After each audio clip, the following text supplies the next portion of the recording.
വടക്കൻ കേരളത്തിൽ ശക്തമായ മഴ തുടരുമെന്ന് കാലാവസ്ഥാ നിരീക്ഷണ കേന്ദ്രം ഇന്ന് റെഡ് അലർട്ടുള്ള ജില്ലകളിൽ കാസർഗോഡ്, കണ്ണൂർ ജില്ലകളിൽ നാളെ ഓറഞ്ച് മുന്നറിയിപ്പ് നൽകിയിട്ടുണ്ട്. കാസർഗോഡ് നാളെ വിദ്യാഭ്യാസ സ്ഥാപനങ്ങൾക്ക് അവധി പ്രഖ്യാപിച്ചു. മലപ്പുറത്ത് ആദിവാസി ഊരുകൾ ഒറ്റപ്പെട്ടിരിക്കുകയാണ്. തീവ്ര മഴയില്ലെങ്കിലും വടക്കൻ കേരളത്തിൽ മഴ ശക്തമായി തുടരുമെന്ന് തന്നെയാണ് കാലാവസ്ഥാ നിരീക്ഷണ കേന്ദ്രം അറിയിച്ചിട്ടുള്ളത്. കാസർഗോഡ് മുതൽ മലപ്പുറം വരെ 5 ജില്ലകളിൽ ഇന്ന് റെഡ് അലർട്ടാണ്. ഇതിൽ കണ്ണൂരും കാസർഗോഡും നാളെ ഓറഞ്ച് അലർട്ട് പ്രഖ്യാപിച്ചു. മറ്റ് 3 ജില്ലകളിൽ യെല്ലോ അലർട്ടും പ്രഖ്യാപിച്ചിട്ടുണ്ട്. കണ്ണൂരും കാസർഗോഡും വരുന്ന മണിക്കൂറുകളിലും അതിശക്തമായ മഴയുണ്ടാകുമെന്നാണ് കേന്ദ്ര കാലാവസ്ഥാ നിരീക്ഷണ കേന്ദ്രത്തിന്റെ മുന്നറിയിപ്പ്.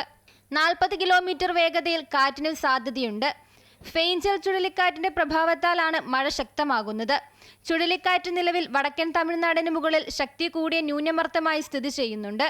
നാളെയോടെ വടക്കൻ കേരളത്തിനും കർണാടകയ്ക്ക് മുകളിലൂടെ ന്യൂനമർദ്ദമായി അറബിക്കടലിൽ എത്തിച്ചേരാൻ സാധ്യതയെന്ന് കേന്ദ്ര കാലാവസ്ഥാ വകുപ്പ് അറിയിച്ചു. മഴ തുടരുമെന്ന മുന്നറിയിപ്പിന്റെ അടിസ്ഥാനത്തിൽ കാസർഗോഡ് ജില്ലയിൽ വിദ്യാഭ്യാസ സ്ഥാപനങ്ങൾക്ക് അവധി പ്രഖ്യാപിച്ചു. അതേസമയം മലപ്പുറം വഴിക്കടവിൽ കനത്ത മഴയിൽ ആദിവാസി ഊരുകൾ ഒറ്റപ്പെട്ടു. പുന്നപ്പുഴയിൽ ജലനിരപ്പ് ഉയർന്നതോടെയാണ് വഴിക്കടവ്, പുഞ്ചക്കൊല്ലി, അളയ്ക്കൽ നഗറുകൾ ഒറ്റപ്പെട്ടത്. നീലഗിരി, വഴിക്കടവ് മേഖലകളിലെ കനത്ത മഴയാണ് പുഴയിൽ ജലനിരപ്പ് ഉയരാൻ കാരണം. 2018-ലുണ്ടായ പ്രളയത്തിൽ ഈ മേഖലയിലെ കോൺക്രീറ്റ് പാലം ഒലിച്ചുപോയിരുന്നു. കോഴിക്കോടിന്റെ മലയോര മേഖലകളിലും വയനാട്ടിലും ഉരുൾപൊട്ടൽ സാധ്യതയുള്ളതിനാൽ അതീവ ജാഗ്രത തുടരുകയാണ്. അമൃത ന്യൂസ്, കോഴിക്കോട്.